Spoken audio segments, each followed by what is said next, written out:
Friends, आज की video में मैं आपसे बात करूंगा सैटेलाइट के बारे में। फ्रेंड्स, कोई भी छोटा ऑब्जेक्ट जो कि किसी बड़े ऑब्जेक्ट के चारों ओर चक्कर लगाता है तो उसे हम सैटेलाइट कहते हैं। ये दो तरह की होती है। पहली नेचुरल सैटेलाइट, जैसे कि मून है जो कि अर्थ के चारों ओर चक्कर लगाती है, तो मून अर्थ की एक नेचुरल सैटेलाइट है। मैनमेड सैटेलाइट बेसिकली एक मशीन होती है जिसे ह्यूमन बनाता है अपने किसी इंटेंशन या काम को पूरा करने के लिए।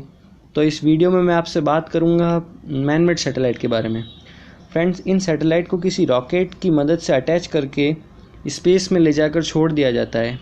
अब आप सोचेंगे कि अगर स्पेस में ले जाकर छोड़ देंगे तो इन सैटेलाइट को कहाँ रखते हैं, तो ये घूमती कैसे हैं, या फिर ये सैटेलाइट वापस अर्थ पर आकर क्यों नहीं गिर जाती। तो सैटेलाइट के अंदर बैटरी या सोलर पैनल इंस्टॉल किए जाते हैं जो कि उसे एनर्जी देते हैं और वो एक स्ट्रेट लाइन में मूव करती है। अब इन्हें ऐसी जगह रखा जाता है जहाँ अर्थ का ग्रेविटेशनल फोर्स यानी गुरुत्वाकर्षण बल और सैटेलाइट का जो खुद का फोर्स है यानी स्ट्रेट लाइन वाला फोर्स, वो एक दूसरे को फ्रेंड्स बैलेंस करते हैं। इसी बैलेंस की वजह से ये जो स्ट्रेट लाइन वाला फोर्स, ये जो स्ट्रेट लाइन वाला मोमेंट है सैटेलाइट का, वो स्ट्रेट लाइन का ना होकर सर्कुलर बन जाता है। और इसी सर्कुलर मोशन के रास्ते को हम ऑर्बिट्स बोलते हैं। सैटेलाइट की स्पीड डिपेंड करती है उस बड़े ऑब्जेक्ट के जिसके वो चारों ओर चक्कर लगा रही है, उसकी डिस्टेंस के बीच में। यानी जो सैटेलाइट अर्थ के पास है उसकी स्पीड सबसे ज़्यादा होगी और जो सबसे दूर है उसकी सबसे कम होगी। फ्रेंड्स, सैटेलाइट मैनमेड सैटेलाइट 3 तरह की होती है, जो कि मतलब अभी हमारे अर्थ के चारों ओर चक्कर लगा रही है, वो 3 तरह की होती है। पहली, लो अर्थ ऑर्बिट सैटेलाइट। ये सैटेलाइट धरती के मतलब निकट होती है और इनकी स्पीड दूसरी सैटेलाइट की स्पीड से सबसे काफ़ी ज़्यादा होती है। ये तकरीबन अर्थ से 100 किलोमीटर के ऊपर होती है। इस तरह की सैटेलाइट मैप्स बनाने में, फुटेज वगैरह लेने में काम आती है। फ्रेंड्स, दूसरी होती है मीडियम अर्थ ऑर्बिट सैटेलाइट। ये सैटेलाइट लो ऑर्बिट, मतलब जो हमने बात की लो ऑर्बिट सैटेलाइट से भी ऊपर होती है। फ्रेंड्स, ये वो सैटेलाइट है जो जीपीएस वगैरह में काम आती है। जीपीएस वगैरह यूज़ आता है ना, उसमें यूज़ में आती है ये सैटेलाइट्स।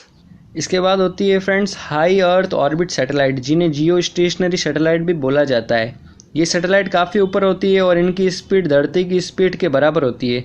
क्योंकि इनकी स्पीड अर्थ की स्पीड के बिल्कुल बराबर होती है, इसलिए ये सैटेलाइट एक फ़िक्स पॉइंट पर रहती है। यानी अगर ये सैटेलाइट अभी हमारे देश के ऊपर है तो हमेशा वही रहेगी। इसी वजह से इन सैटेलाइट्स को यूज़ में लिया जाता है कम्युनिकेशन वगैरह करने में। अब मैं थोड़ा आपको एक एग्जांपल लेकर के समझाता हूँ। आप सबके घरों में टेलीविज़न तो होगा ही, टीवी तो होगा ही। तो आपने कभी सोचा है कि मतलब वो जो टेलीविज़न है वो सिग्नल कैसे पकड़ रहा है? आप जो भी कंपनी का ब्रॉडकास्टर यूज़ में ले रहे हो, सेट टॉप बॉक्स यूज़ में ले रहे हो, अगर वो कंपनी अपने हेड क्वार्टर से आपको लैंड टू लैंड सिग्नल भेजना शुरू कर दें, तो ये सिग्नल आपकी टीवी तक पहुंचने के बजाय ज़मीन पर बनी हुई बिल्डिंग्स या पहाड़ों से टकरा जाएंगे और आपकी टीवी तक तो पहुंच भी नहीं पाएंगे। इसलिए फ्रेंड्स, यहाँ काम आती है सैटेलाइट। अब आपका कोई भी कंपनी का ब्रॉडकास्टर हो, सेट टॉप बॉक्स हो, वो ऊपर सिग्नल भेजता है इन सैटेलाइट को और सैटेलाइट उन सब सिग्नल्स को रिसीव करती है अपने रिसीवर से और वापस भेजती है आपके घरों के इन एंटीनास पर जो टेलीविज़न से अटैच हो रखे होते हैं।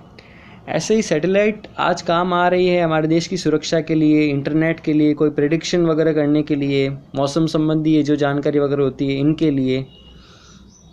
फ्रेंड्स, सैटेलाइट की भी अपनी एक लाइफ होती है, एक समय होता है। उसके बाद जब ये कुछ काम की नहीं रहती तो इन्हें 2 तरीके से निपटाया जाता है। पहले तो अगर ये सैटेलाइट अगर अर्थ के पास में है तो इन्हें एटमॉस्फेयर में ले जाकर डिस्ट्रॉय कर दिया जाता है, या फिर इसे स्पेस में कहीं दूर भेजकर डिस्ट्रॉय कर दिया जाता है।